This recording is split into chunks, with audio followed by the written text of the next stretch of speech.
parents kicked me out of the family dinner. "Go away, we don't want to see you," said Mom and Dad, so I left. But a month later, when my sister emptied their joint account, I should have known better than to show up. After everything that happened with Stacy, I knew it was going to be ugly. But Grandma called the night before and convinced me. "Douglas, she's still your mother. No matter what happens, you'll regret it if you don't go." I should have listened to my gut. It all started a month earlier when Stacy came to me practically sobbing and said she was in deep trouble. She had run up 10 grand in gambling debt, and now, she said, some very scary people were after her. She spun the usual dramatic story about how they were threatening her, how she'd pay me back, how she had no one else to turn to. I had heard it all before. This wasn't the first time Stacy had made a mess and expected the family to clean it up. Each time, Mom and Dad came to the rescue, covering her debts and making excuses for her. "She's just unlucky," Mom would say. "She's not like you, Douglas. She struggles with money." But I wasn't going to be her safety net. Not this time. When I told her no, her whole demeanor changed in an instant. The tears dried up and suddenly I was the worst person in the world. "You're my brother. How can you just stand there and let them come after me?" I told her the truth. "Because this is your fault, Stacy. You always do this, and I'm not going to fix it for you." That was all she needed to hear. She ran straight to Mom and Dad and twisted the story like she always did. The next night my phone rang. I didn't even get a hello before Dad started yelling. "How could you turn your back on your sister? She's family." Mom jumped in. "You have the money, Douglas. You're just being cruel." I told them the same thing I had told Stacy.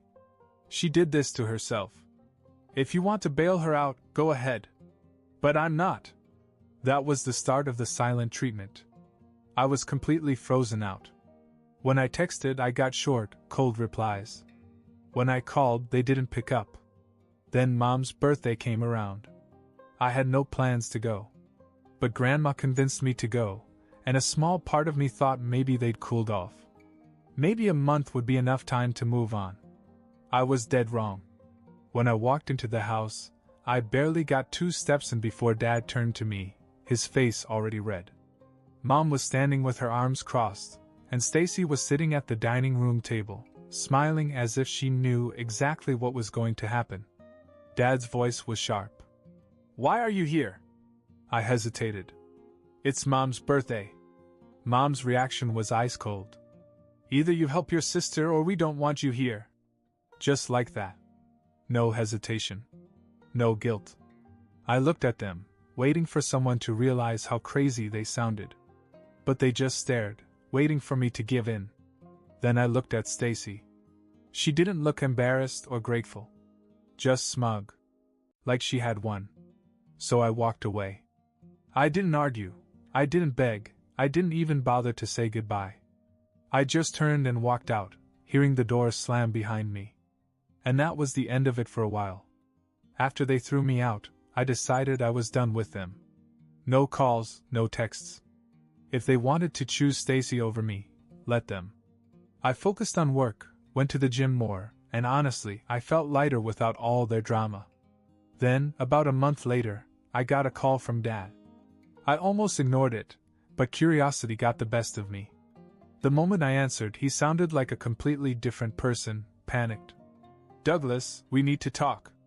It's urgent." I wasn't interested. "Oh, now you want to talk? What happened? Did Stacy lose another 10 grand? Silence. Then, in a voice so low I barely recognized it, he said, "She took everything." That got my attention. "What do you mean, everything?" "Our savings. The entire account. Your mother and I woke up this morning and there was nothing. She cleaned us out." I couldn't help it. I laughed. After all these years of defending her, covering for her, this is what they got. Dad didn't think it was funny. "This is no joke, Douglas. We're talking $60,000. 60 grand. Gone." I whistled. "Wow. That's tough. Guess she had some bad luck at the casino again, huh?" She won't return our calls. We don't even know where she is. This part actually surprised me. Stacy was reckless, but she never disappeared. She liked drama too much to just disappear. Dad took a breath. Douglas, please. We need your help. I let that sink in for a second. They needed me now? After telling me to get out? After treating me like I was nothing compared to Stacy? Why would I? Mom's voice suddenly cut in, shaky and exasperated. Because you're our son, we made a mistake. But we need you now. I should have hung up. I wanted to hang up. But a small part of me wanted to see how far Stacy had gone. So I agreed to meet her. When I showed up at their house, they looked terrible. Mom's eyes were red, like she'd been crying all night, and Dad looked older, like the stress had aged him physically. I sat down across from them. All right. Start from the beginning. Mom sniffed. Last night we went to sleep as usual. This morning, your father went to check our joint account, and it was empty. Every last dollar was gone. We called the bank, but the money had already been transferred. All of it. I frowned. Transferred where? Dad clenched his fists. To a new account. Under Stacy's name. That was bold, even for her. So she didn't even try to hide it? She left us a text, Mom whispered, then slid her phone toward me. It was short, just a single message from Stacy. You guys have always helped me. Consider this my last bailout. Don't bother looking for me. I stared at it for a long time. I wasn't even angry, I was impressed. Stacy had burned it completely. I looked up at Mom and Dad, who were both waiting for me to say something. And I smiled. Well, I guess you finally found out who your favorite child really is. Mom broke down completely, sobbing into her hands.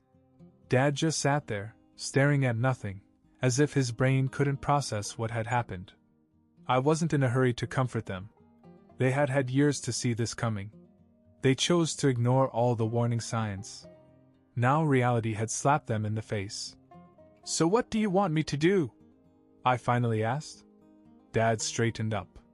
You work in finance. You know about banking, fraud. Can't you help us get the money back? I sighed. It's not that simple. You gave her access to the account, didn't you? Mom hesitated, then nodded. She was supposed to use it for emergencies. I almost laughed. Yeah, well, I guess she had an emergency at the blackjack table. Dad slammed his fist down on the table. Douglas, this is our savings. I leaned back. And you gave it to a gambling addict. What do you want me to say? For the first time, Mom looked at me angrily. As if I was the problem here. We are your parents. We raised you, we took care of you. And when we ask for help, this is how you treat us? I stared at her, hardly believing what I was hearing. You took care of both of us, but when Stacy needed help, you expected me to step in. When I needed support, you kicked me out.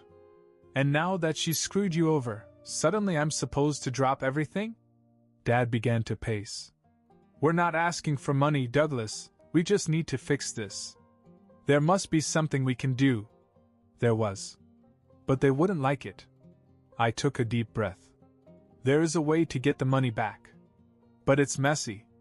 Mom and Dad both leaned in. What is it? I pulled out my phone. If Stacy took out all that money, she's probably gambling right now. She's not smart enough to hide it. She thinks she'll double it before anyone can stop her. Mom looked sick. You think she's at the casino? Not just any casino, I said. The one that banned her. Because here's the thing, Stacy had already blown her chances at every respectable casino in town. But she had connections, and I had a strong suspicion that she had gone somewhere illegal. Dad's eyes widened. You mean? Yep, I nodded. Underground gambling.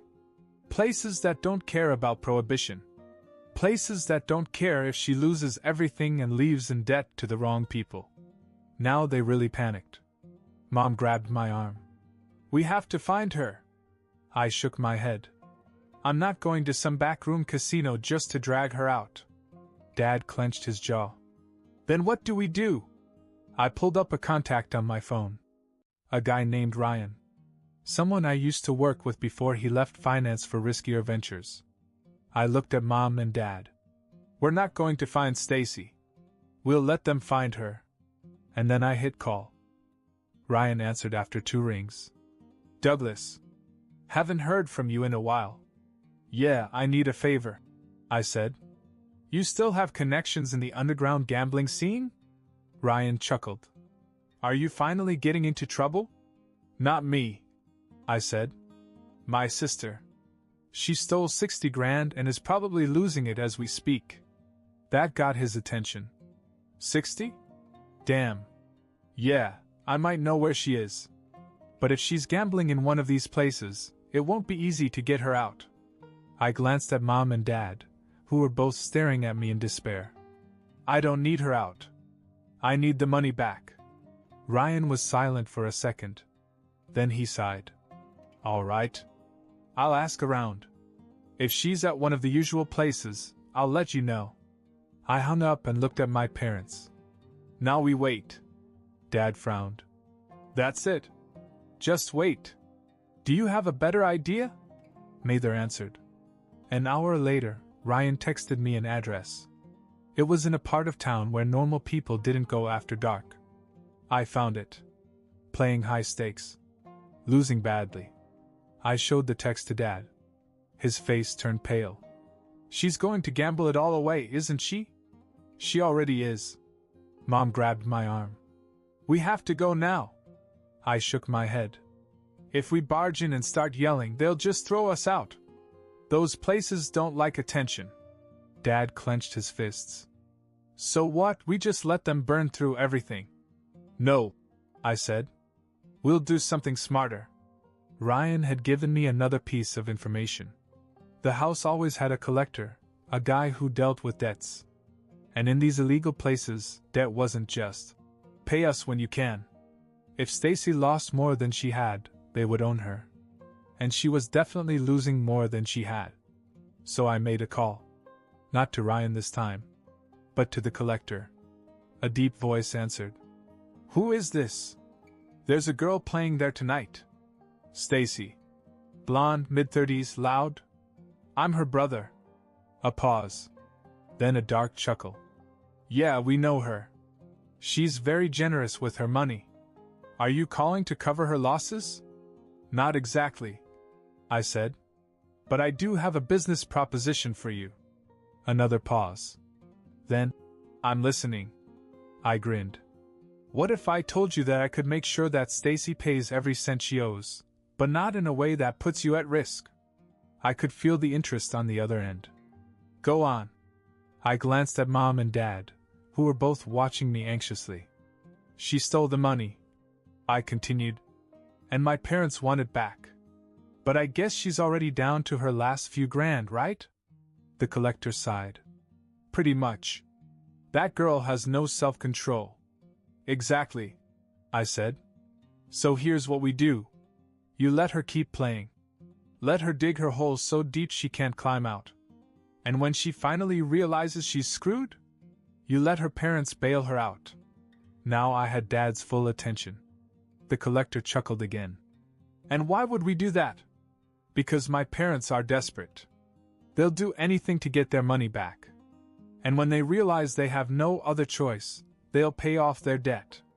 Every single cent. I could hear the wheels turning in his head. And what do you get out of it? I grinned. I get to watch them suffer. Silence. Then, finally, you got a deal. I hung up and turned to Mom and Dad.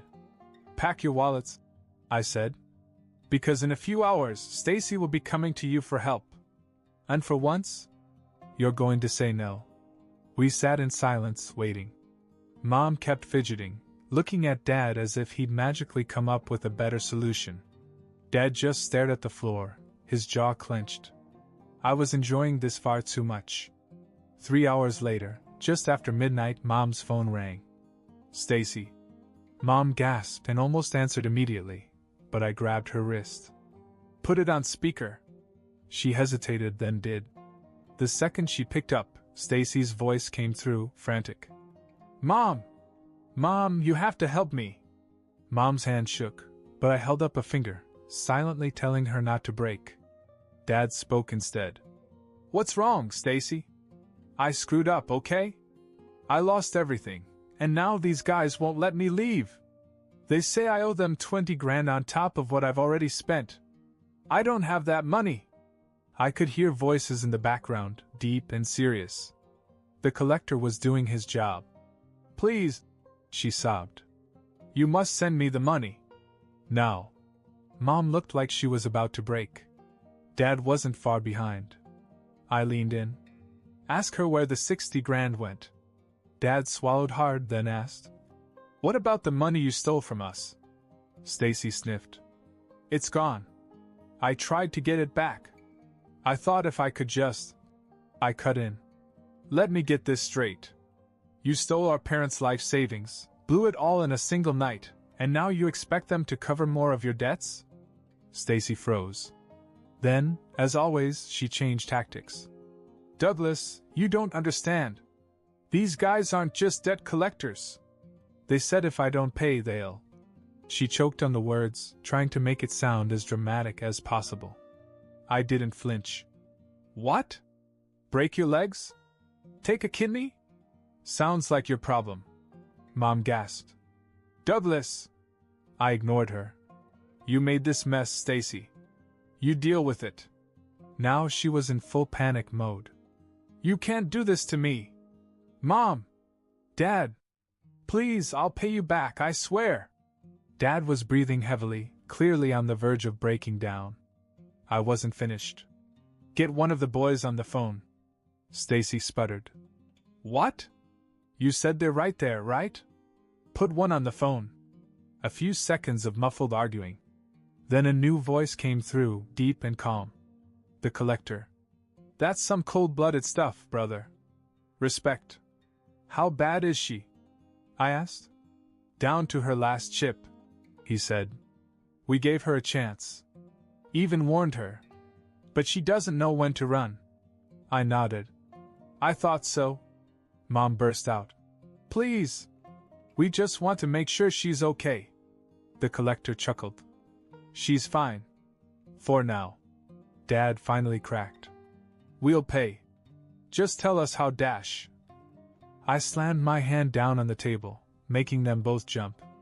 No. You won't. Dad turned on me. Douglas, she's our daughter. She's a thief. I snapped. She stole from you. And now you're going to reward her? Mom cried again. We can't just leave her there. Yes, we can, I said. And we will. Silence. Then the collector chuckled again. Damn. I wasn't expecting that. Stacy yelled through the phone. You can't do this to me. I stayed calm. Just let her scream, let her panic, let it sink in that for the first time in her life she couldn't be saved. After a long pause, the collector spoke again, amused. Well, looks like she's staying. And then the call ended. Mom burst into sobs. Dad just sat there, pale and trembling. I sat back. She'll figure something out. She always does. And I meant it. Because the thing about Stacy? She was a survivor. The real fun was going to be what she had to do to survive this time. The next morning, Mom and Dad looked like they hadn't slept at all. Mom's eyes were puffy. Dad was still clutching his coffee like it was the only thing keeping him upright. Either of them spoke to me.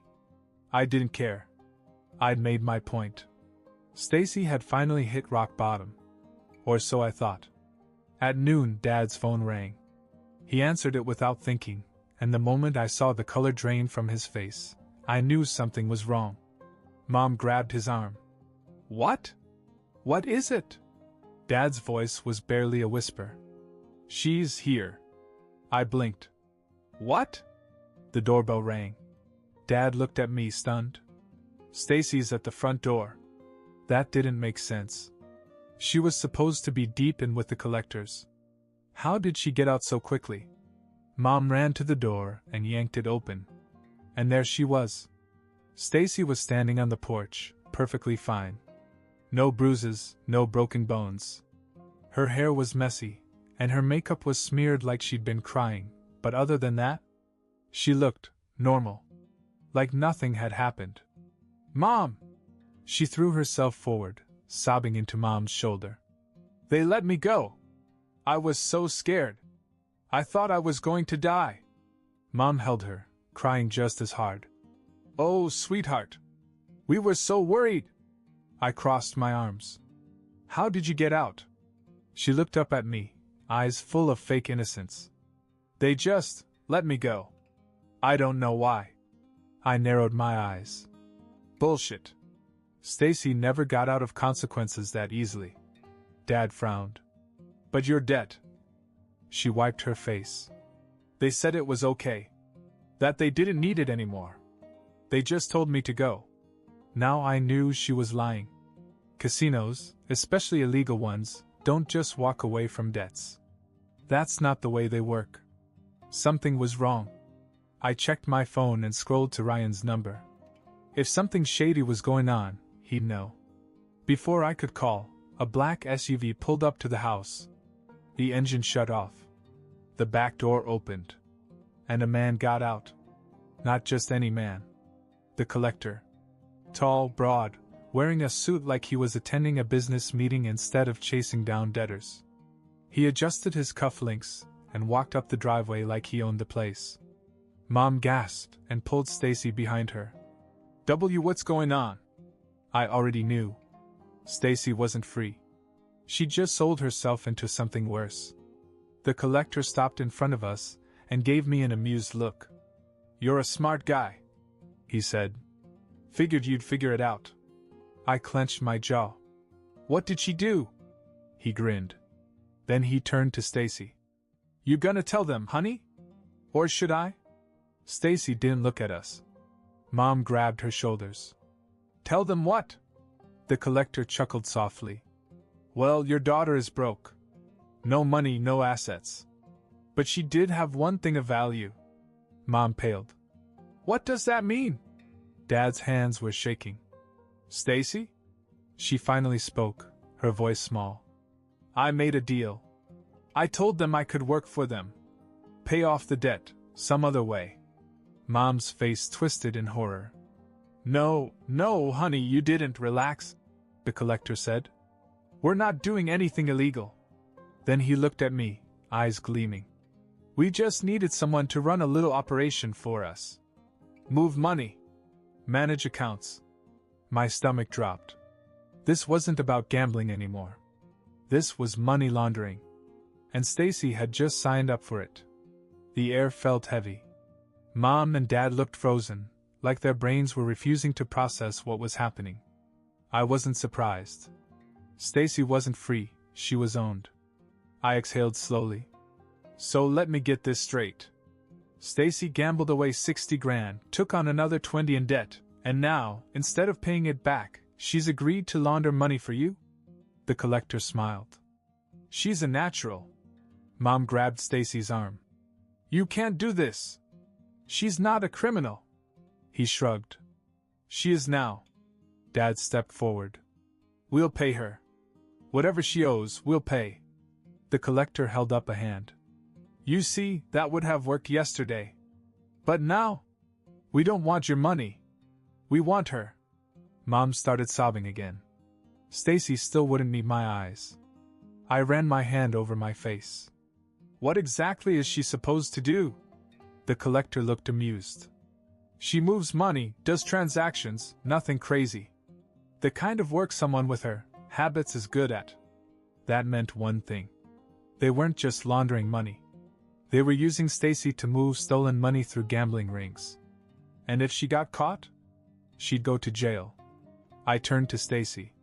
"Did you really think this was a good idea?" She finally looked at me, her eyes red and distressed. "I had no choice. It was this or..." She stopped herself and shook her head. The collector smiled.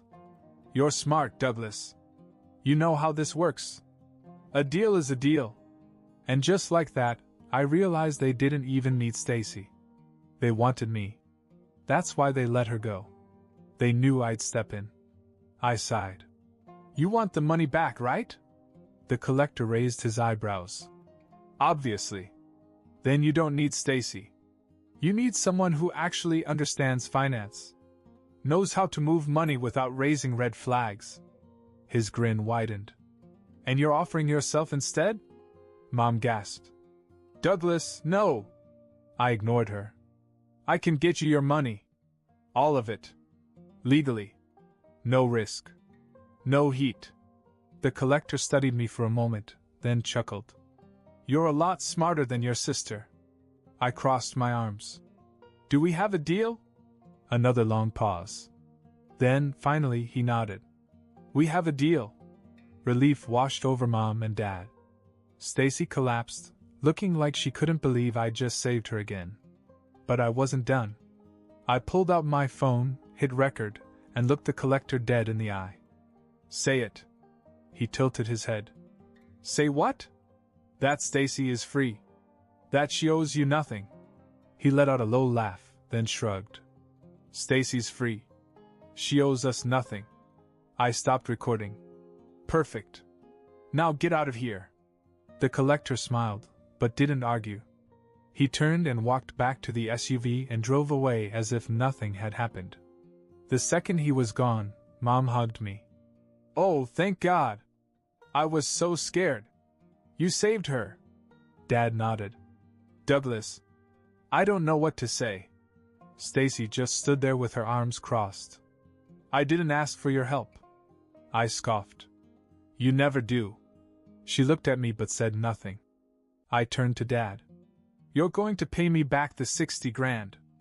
Every cent. I don't care how long it takes. Dad swallowed hard but nodded. Mom wiped her eyes. But what are you going to do? You promised them you'd get their money. I grinned. Oh, I'll get their money. Just not the way they expect. Stacy frowned. What do you mean? I pulled up my contacts and dialed a number. The phone rang twice before a voice answered. This is Detective Harris. I smiled. Hey, Detective. I've got a tip for you. Some very interesting people are moving dirty money through underground casinos.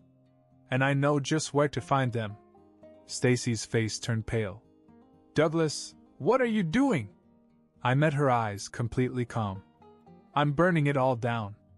Mom gasped. Dad's mouth fell open. Stacy took a step back.